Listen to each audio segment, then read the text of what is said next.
Welcome back, and I'm Dr. Sheik, and I'm a licensed clinical psychologist. And today we're going to talk a little bit about a question that comes up a lot that sometimes we don't always have an answer to, which is, what is my purpose? Or how do I find my purpose in this life? And in order for us to answer that question, sometimes we have to distinguish between a purpose and a passion. And know that sometimes that regardless of whether we're following a purpose or a passion or both, we have to make sure it's aligned with our values. So when we think about a purpose is those things or those aspects of our lives that wake us up every day. A purpose is that reason that we get up every day, that thing that motivates us to get up and start moving in the morning or whenever you get up to start your day. That is your purpose. Your passion, however, are those things that you have in your life that has an emotional tie, that are those aspects of your life that motivates you and drives you to do your best, to succeed, to reach that next level. Those tend to be our passion, and our values are those elements of our lives that gives our lives meaning. So what is it that you value? Do you value friendship? Do you value family? Do you value relationships? Do you value parenting? Do you value love? Do you value loyalty? Do you value freedom? Do you value emotional intelligence? Do you value independence? Do you value trust, respect? What is it that you value, and how do those values tie into both your purpose and or your passion? And one thing that we have to understand is that our purpose may not always align with our passion. And even when our purpose do not align with our passion, our purpose can still tap into those things that we value.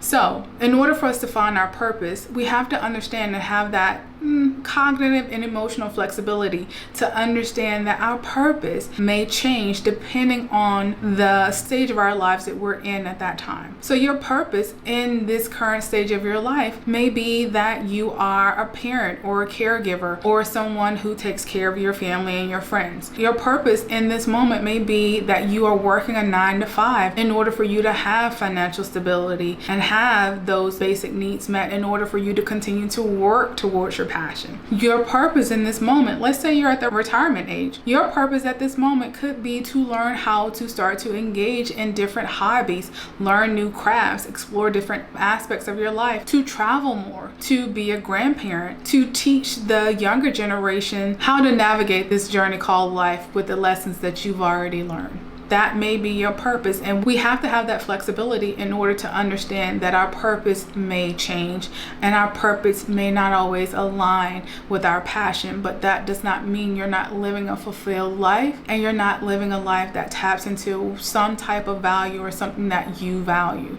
Now, when we distinguish between a purpose and a passion, we have to understand, what are our passions? How do we identify what is a passion? A passion is that thing, and I know it may sound cliche, and I know you've probably heard this before, but it's really true. A passion is that thing that you would do whether you're getting paid for it or not. It's that thing you would do even if no one else was watching. You would do even if no one else knew you were doing it. You would do even if no one else enjoyed it or wanted to do it or cared to do it as much as you did. That is your passion. And that is the thing that motivates you to succeed, to reach the next level, to continue to grow and develop as a human being. Now, what I don't want you to do is I don't want you to confuse a passion with a hobby. A hobby are those things that we do to kind of de-stress when we need to have a mental break, those things that we do to relax and to take time away from the more stressful aspects of our lives. And we distinguish a hobby from a passion by understanding that our passions will not be without its challenges or obstacles. But when we are passionate about something, even if there are challenges or obstacles, we look at those things as opportunities for growth. We don't see them as setbacks. We don't see them as destructive or completely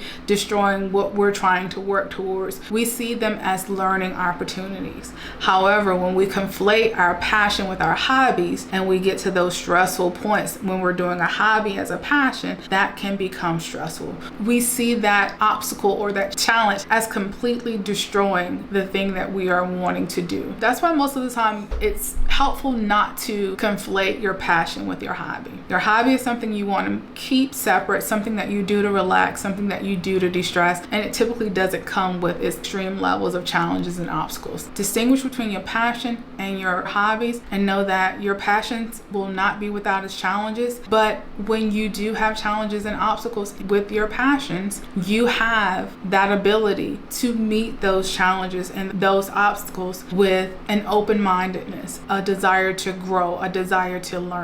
Now, another thing that kind of gets in the way of us being able to identify our purpose in life, along with this idea that our purpose and our passion must always align, is this idea that our purpose and our passion to some extent has to have this grand impact on everyone in the world. And unfortunately, not all of us have a purpose in this life that leads to this grand impact. Your purpose and your passion may lead to changes on the local level. It may lead to changes within your immediate circle, or it may simply lead to life fulfillment or changes in your own self. It may not always come with this grand, life-changing, world-changing stance. That may not be your purpose or your passion, and that's okay. And just to give you an example of when your purpose and your passion does not align, I'm going to give you an example from my own life, which is actually anecdotal in nature, but still it'll give you some idea. So while in graduate school, my primary goal for graduate school, or to get out of graduate school, was to be a psychologist who worked with children, adolescents, couples, families, anything that dealt with the family system or the family dynamic. And I did the coursework to meet that demand. However, my training throughout that process didn't really set me up well to get a postdoc in the arena of family dynamics. So if I was really rigid in this idea that my purpose and my passion are always supposed to connect, I would have never taken the postdoc that I took, and I would have never had the opportunity to live my current purpose.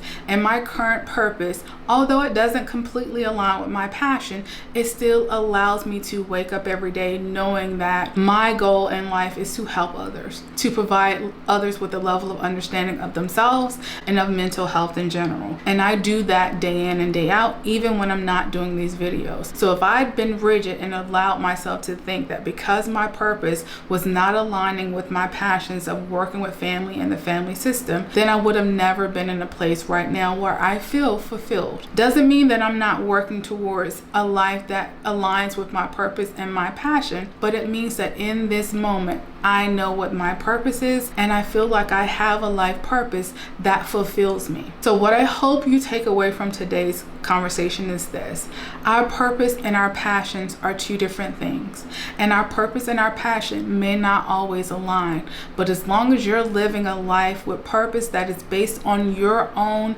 values, then in most cases you are living a fulfilled life. Don't idealize or use society standards to determine what your purpose in life should be. And when you are in a place where your purpose and your passions are able to combine, that hopefully for you will be amazing. But until then, understand and be flexible enough to understand that your purpose in this moment is based off your stage in life and what you're needing to do at this moment, at this stage in your life. So, as usual, take the time to jot down any questions, comments, or anything you'd like to say down below in the comment section. I thank you for taking the time to listen, and I'll be speaking with you again very soon. Thank you.